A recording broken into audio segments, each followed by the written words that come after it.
சீரியலில் நம்ம சூர்யாவே நந்தினிக்கு வாத்தியாராக மாற போகிறாரு. நந்தினி இதை கொஞ்சம் கூட எதிர்பார்த்துருக்க மாட்டாங்க. ஏன்னா அந்தளவுக்கு ஏமாற்றிட்டு இருக்காங்க.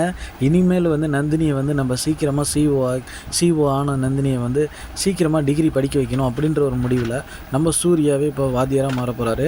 வீட்டில் எப்படியாவது நந்தினி படிக்கக்கூடாது, அவள் படிப்பையே கெடுக்கணும், படித்து முன்னேறிட்டு நமக்கு மரியாதை இல்லைன்னு பிளான் போடுற வீட்டில் இருக்கிறவங்களுக்கு இப்போ சூர்யாவே செம நோஸ்கட் கொடுக்க போகிறாரு அப்படின்னு தான் சொல்லணும். இவரே சொல்லித்தரது வேறு லெவலாக இருக்க போது, காமெடி கலந்த ஒரு லவ், ரொமான்ஸு எல்லாமே இருக்க போகுது அப்கமிங் எபிசோடில். அடுத்து என்ன நடக்க போகுது அப்படிங்கிறத பார்க்கலாம். அதுக்கு முன்னாடி நம்ம சேனலில் ஒரு லைக் பண்ணிவிட்டு மறக்காமல் சப்ஸ்கிரைப் பண்ணுங்கள். இப்போ சீரியலில் நம்ம அருணாச்சலத்தை பற்றி நம்ம சூர்யா கவலைவே படல. இவன் ஜாலியாக இருக்கான், பொண்டாட்டி கிளாஸ் எடுக்கணும்னு நினச்சிட்டு இருக்கான் அப்படின்னு சொல்கிறாங்க. ஆனால் சொல்கிறவங்க மட்டும் என்ன கவலைப்படுறாங்க, அவரை வெளியே எடுக்கிறத விட்டுட்டு இப்போதைக்கு இந்த வீட்டில் வந்த மருமக படிக்கக்கூடாது, படித்தானா நமக்கு மரியாதை இருக்காது, நம்மளை மதிக்க மாட்டா, அவள் சிஇஓ ஆகிட்டானா நமக்கு ஒரு மரியாதை இல்லை அப்படின்ற மாதிரி ரெண்டு பேரும் சேர்ந்து பிளான் போட்டுட்ருக்காங்க அந்த வீட்டில் இருக்கவங்க. ஆனால் நம்ம நந்தினி படித்து முன்னேறதை யாராலையும் தடுக்க முடியாது. ஏன்னா இப்போ இவங்க பண்ணுறது நம்ம நந்தினிக்கு தான் சாதகமாக இருக்க போகுது. சூர்யா இப்போ முழுக்க நந்தினியை படிக்க வைக்கிறதுல ஒரு மும்பரமாக இருந்துகிட்ருக்காரு. அவர் கண்டிப்பாக இப்போ படிக்க வச்சு இங்கிலீஷில் பேச வச்சு கம்பெனி சிஇஓனா யார், எப்படி இருப்பாங்க, அவங்க ட்ரெஸ்ஸிங் சென்ஸ் எப்படி இருக்கும் அப்படிங்கிறத காட்ட போகிறாரு. அடுத்தடுத்து இப்போ இந்த ரஞ்சித்தோட ஆட்டம் கொஞ்சம் ஒரு பொம்பளை பொறுக்கி அப்படிங்கிற மாதிரி காமிச்சிட்ருக்காங்க. கண்டிப்பாக கையும் களவுமா மொபைல் ஃபோனோட எவிடன்ஸோடு மாட்ட போகிறாரு. வீட்டை விட்டு துரத்துறது மட்டும் இல்லாமல் போலீஸ் அரெஸ்ட் பண்ணி அவமானப்பட்டு வீட்டை விட்டு போக போகிறாங்க.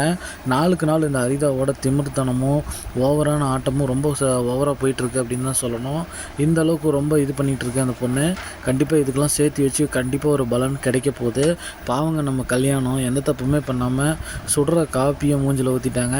ஆனால் கொஞ்சம் கூட ஒரு அறிவில்லாத தனம் தான் சொல்லணும். ஆனால் இதுக்கெல்லாம் சேர்த்து வச்சு கண்டிப்பாக ஒரு ரிவெஞ்ச் இருக்க தான் போகுது. அது எதிர்பார்க்காத ஒரு இதாக தான் இருக்க போகுது. கண்டிப்பாக சூர்யா கையால் கன்னத்தில் அறை வாங்கிட்டு வீட்டை விட்டு வெளியில் ஓட போகிறாங்க நம்ம ஹரிதா. பண்ணின தப்புக்கெல்லாம் சேர்த்து வச்சு எல்லார் காலையும் விழுந்து மன்னிப்பு கேட்க போகிறாங்க. சீக்கிரமாக சீரியலில் ஒரு பெரிய சம்பவமே காத்துட்ருக்கு. ஏன்னா அந்தளவுக்கு விட்டு வச்சிட்ருக்காங்க இவங்கள கண்டிப்பாக இவங்க பண்ணுற சம்பவத்துக்கு சரியான தக்க பதிலடி சரியான நேரத்தில் கிடைக்க போகுது. அப்கமிங் எபிசோடில் எதிர்பார்க்காத ட்விஸ்ட்டுகள்லாம் இருக்க போகுது. அடுத்ததாக அப்கமிங் எபிசோடில் என்ன இருக்க போகுது அப்படின்னா, இப்போ வீட்டில் இந்த படிச்சுட்டு இருக்க அந்த படிப்பை எப்படி கெடுக்கலாம், இந்த வீட்டில் இவங்க ரெண்டு பேரும் ஒன்றா இருக்கிறவங்களை எப்படி பிரிக்கலாம், நாம் வச்சது தான் சட்டம், நாம் சொல்கிறது தான் அந்த வீட்டில் இருக்கிறது எல்லாம் நடக்கணும் அப்படிங்கிற மாதிரி வீட்டில் இருக்கவங்க எப்பயுமே பிளான் பண்ணிகிட்டு இருக்க போகிறாங்க. ஆனால் நம்ம ஹீரோவும் ஹீரோயினும் இதை பற்றிலாம் கவலைப்படாமல் அவங்க பாட்டுக்கு அவங்க வேலையை பார்த்துட்டு படித்து முன்னேறது, லைஃப்பில் முன்னேறது அப்படின்ற மாதிரி போக போகிறாங்க. அப்கமிங் எபிசோடு இந்த மாதிரி தான் செம ட்விஸ்ட்டாக இருக்க போகுது.